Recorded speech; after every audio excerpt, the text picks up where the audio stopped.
The precariat is the growing mass class in our societies, in Portugal, in every other society, consisting of millions of people who are facing a life of insecurity, a life of economic uncertainty, with debt, not feeling that they're going anywhere in their lives, they're developing themselves. And they're losing rights of citizenship in their own countries. This group, many of them young, educated, but not only the young, are getting angry. And this anger at the moment is being lost because they hate what the politicians are doing and they are disillusioned.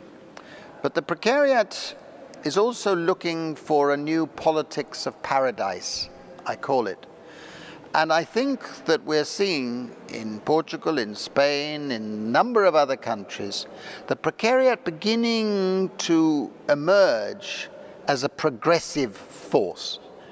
Some of them, of course, the uneducated part of the precariat, are voting for Donald Trump and Marine Le Pen and terrible populists.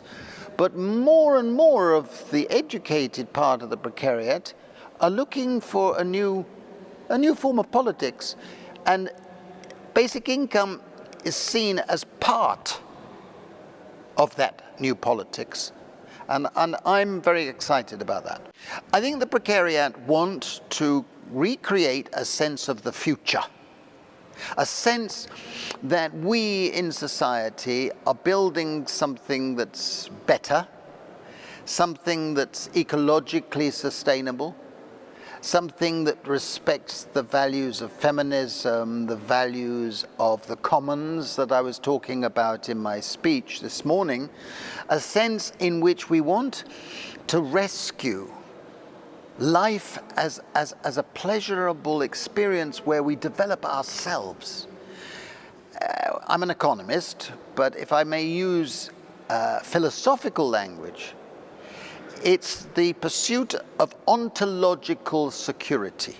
And what I mean by that is a sense of security that we are able to develop our capabilities, our community, our sense of conviviality, a sense of reciprocity with our relatives and friends in a different way. Now, I think the old social democrats, the old socialists of the last century were progressive for that century, but they don't understand the nature of the precariat today that is trying in a funny sort of way to reinvent the values of the Enlightenment. Liberté, fraternité, égalité. But in a different way. And I think that this is a very exciting phase. In many respects, it looks depressing. In many ways, there's a dark tunnel we are in, with the financial crisis still going on, the austerity period, and so on. This is misleading us, and I think we must realize that, in fact, we can change things more than Obama did, more than any politician so far. And it's going to come from the precariat as a movement, demanding change, pressurizing change. And I think many of those who are in the precariat understand the basic income as an emancipatory policy. And that's the argument I've tried to put in this book on basic income, because the pursuit of dignity is fundamental. The pursuit of social justice is fundamental. And what we say, in effect, is that the wealth and income of all of us, you, me, him, is far more to do with the achievements and the efforts of our ancestors, going back many, many generations. And we don't know who contributed more or less, but If we accept private inheritance of wealth, we should accept that we should have a social inheritance, a sharing from the achievements of our ancestors. So that fundamental matter of justice is an important rationale for basic income. The same with environmental justice. The polluters are the wealthy. The people in the precariat and the poor pay a higher price. They smell the air worse. They suffer from the illnesses. They suffer from the congestion, the other things. And in a sense, a basic income would be a compensation paid to the precariat, but we all should receive it. But you claw it back from the wealthy so that it actually improves income distribution. It improves justice, but really it also improves freedom. The freedom not just to say no to an exploitative or oppressive husband or bureaucrat or employer, but the freedom to have the security in which we develop our capabilities. The feeling that I don't have to do everything desperately. I can plan my life, take little risks to improve, spend more time caring for my elderly mother, spend more time with my children, my partner, spend more time building my community. A basic income is not a panacea. It doesn't solve all problems, but it helps us move in this better direction. And I believe that a lot of people in the precariat today, they think like that. They think like that. And the experiments that we've done in India, for example, are pilots, which we've written up in this book. One of the most beautiful things was that we gave 6,000 people a basic income for 18 months. We would have liked to continue, but it was a pilot. And one of the most beautiful findings was the emancipatory effect for women and the disabled. If you imagine yourself in a family or a community and you are disabled, you tend to get pushed to the end of the queue for food, for medicine, for things.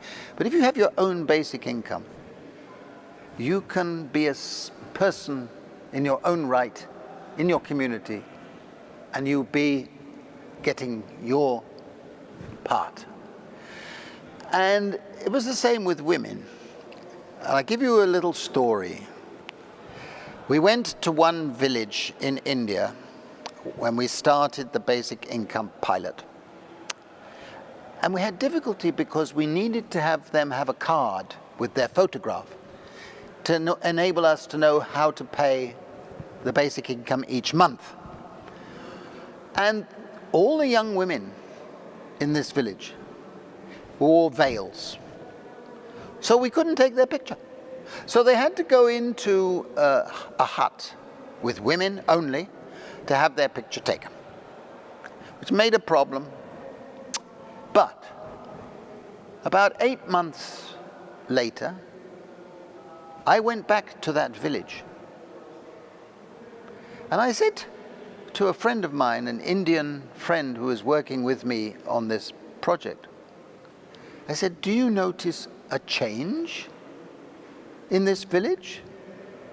He said, no. No. I said, look at the women. He said, yes. I said, none of them are wearing a veil. None. So I called over some women and I asked them, I said, look, when I came last time you were all wearing veils, this time none of you are wearing veils. Why? And women being village, speaking to a foreigner, they were all, shy. But then they told me, they said before we had basic income, we had to do what the elders told us to do. Now we have a basic income, we can decide for ourselves. Now that is emancipation. It's a nice story, but it's the sort of effect that a basic income has on the psyche. And that, after all, is fundamental. I think the challenge before us today is not economic. We can afford a basic income in every society. It may not be very high, but we can afford it. The arguments against it, like it will make people lazy, it will lead to bad habits, have been disproved by our pilots and other evidence. People want to improve their lives. You may get one or two who become lazy because they get a basic income, but most people are not like that. Most people want to improve their lives. And we found overwhelmingly that when people have a basic income, they do. They improve the lives for their children. They improve the lives, their homes, the latrines, the sanitation, whatever it might be. I think now the evidence is coming in that a basic income has positive effects. Okay? It's affordable. Okay? So the big question is political. It's political, and politicians generally are not very courageous intellectually. They follow rather than lead. Very occasionally you get a different politician, but mostly they follow. And the situation now is that we, the common people, the precariat, have to put pressure on them so that they have a stronger backbone. And I quote in this book, in the last chapter, the visit to the White House when Franklin Roosevelt became president, of a delegation of young people, and they came and he listened to them. They had a particular policy. It doesn't matter what the policy was, but they had a particular policy. So he listened for half an hour, asked some questions, and then he said, okay, you've convinced me. You've convinced me. Now go out in the streets and force me to do it. You understand? And I think we are at that stage. We will only get a basic income or movement in that direction if we put pressure on the politicians so they have stronger backbone and know that we believe in it.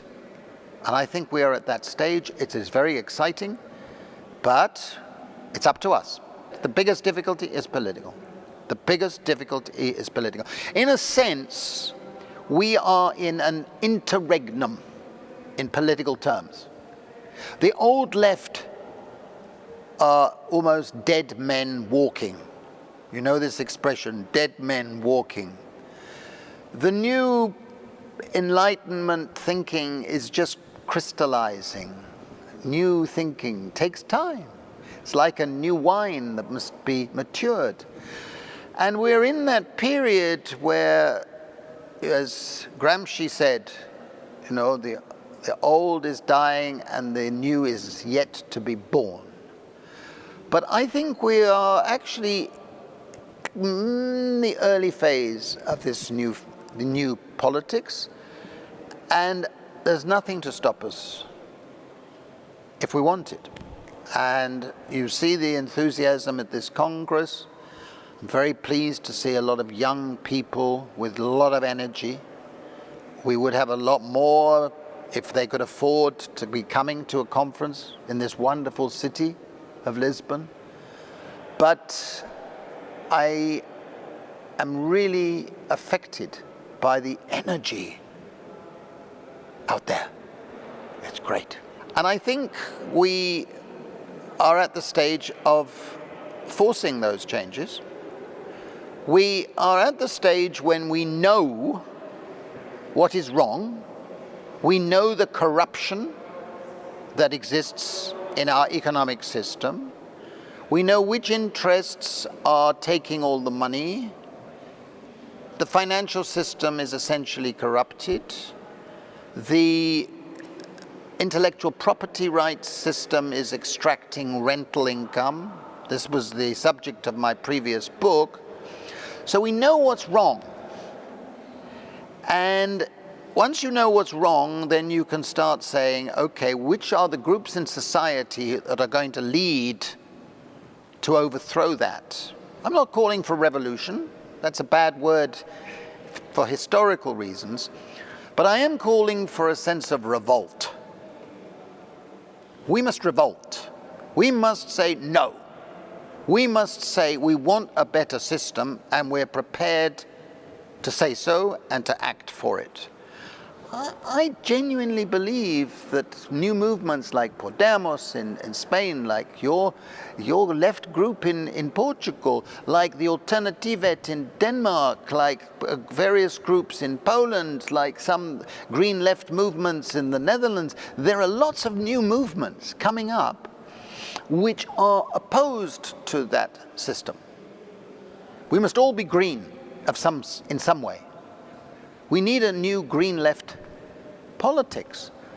And I think this is coming. And I'm enormously affected by the fact that I've been asked to speak at hundreds of events in 38 countries. This doesn't happen to someone like me. It's nothing to do with me. It's to do with the fact that there's energy out there, and there are people, more and more people are looking for this change.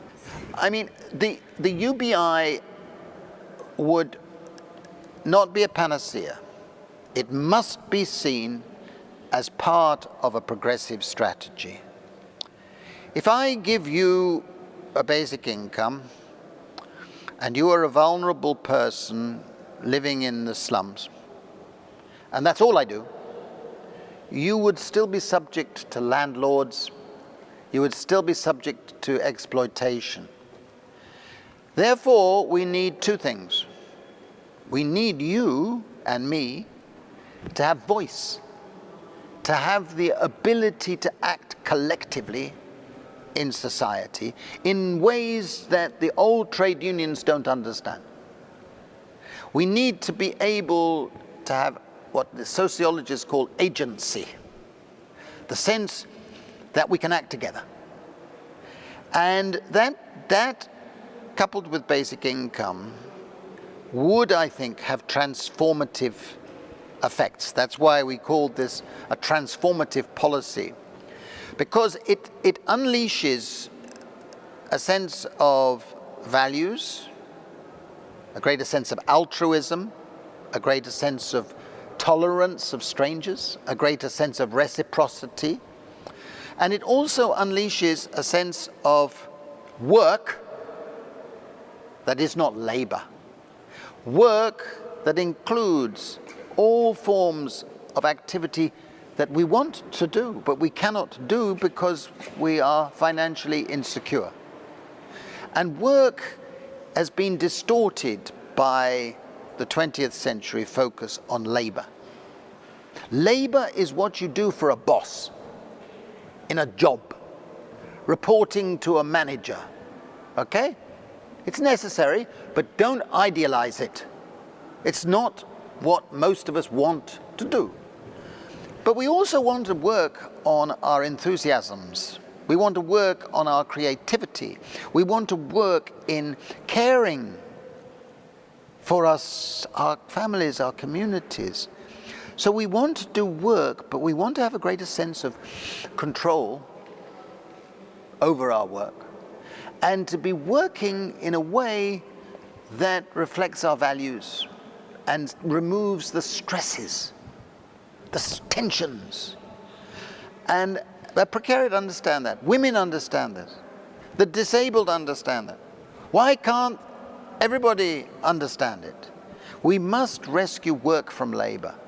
And that's why in this morning's presentation on the Charter of the Forest, one of the beautiful things about that charter in 1217 was that it said the values of work are there. You don't need to be working for a boss. If you can pursue your own reproductive behavior, your own sense of development, with access to tools and creative possibilities, and to be able to relearn under your terms, not a boss's terms. You open up a different way of looking at life. But it's the way of looking at life that goes back to the Enlightenment. It's the way of looking at life that all the progressive thinkers and artists have understood throughout history. And now we have a chance. That's why basic income is so important. My personal motivation goes back to my childhood, like many of us, goes back to your childhood. I was born in the aftermath of the Second World War. My parents were poor. They were split up. And we had to struggle. And I remember when I wanted to go to university, my mother said, "No, you can't go to university. This is not for us. Not for us." And we faced insecurities. We faced, my generation may not have been as great as my parents' generation. But you say, a good society surely should want everybody to have security. Everybody to have the chance to develop themselves. And I had that feeling as a young man, and I said, why are we not moving in this direction? And I was sort of motivated. I was angry. I was drawn to thinking, well, what would be a better system? And I think a lot of us get drawn in that way. And once you are drawn, you're on a journey. You are on a journey. And one of the most beautiful things about Bien, our network, is that when we set it up, a small group, in 1986, we began a journey. We did not know that. And over the years, we have made many, many friends. And the people we have worked with and the friendships we've made are people who share the same values, people who share the same hopes. And I know that I can go to numerous countries, many countries now, and meet friends who are on the same journey. And you don't give up when you're in that journey.